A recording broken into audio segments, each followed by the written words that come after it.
What's a basic thing you learned in school that you're ashamed to admit you still don't really understand? I don't understand how the universe can be expanding, and every time somebody tries to explain it or simplify it, I get more confused. Their favorite metaphor is always a balloon. They'll say, just imagine that the universe is a balloon being inflated by a giant invisible clown. So we're living on the surface of the balloon, so everything is getting farther apart.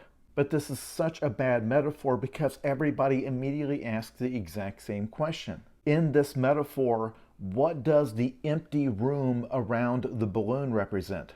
In other words, what is the balloon expanding into? And they say, well, nothing.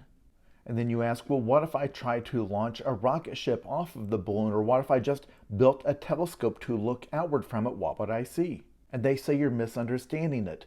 Imagine if you were a two-dimensional being living on the surface of a balloon. Like the concept of up doesn't exist. That's us, only the surface is actually 3 dimensions. When we're talking about looking away from the balloon, that's a direction that doesn't exist. So you say, okay, but if there was a two-dimensional being living on the balloon, if they kept going this direction long enough, eventually they would come around on the other side. Is that what would happen if we were to reach the edge of our universe? And they will say no, and then they will have to admit that it's actually not like an inflated balloon at all.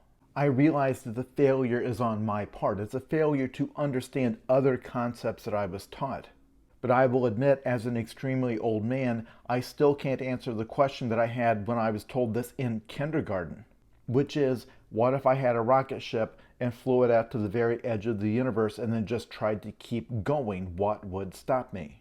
Or if I built one of those gigantic telescopes and positioned it right there at the edge and looked out, what would I see? And I know that the answer to this question is that the question is nonsense. But no matter how much they dumb it down for me, I never get it.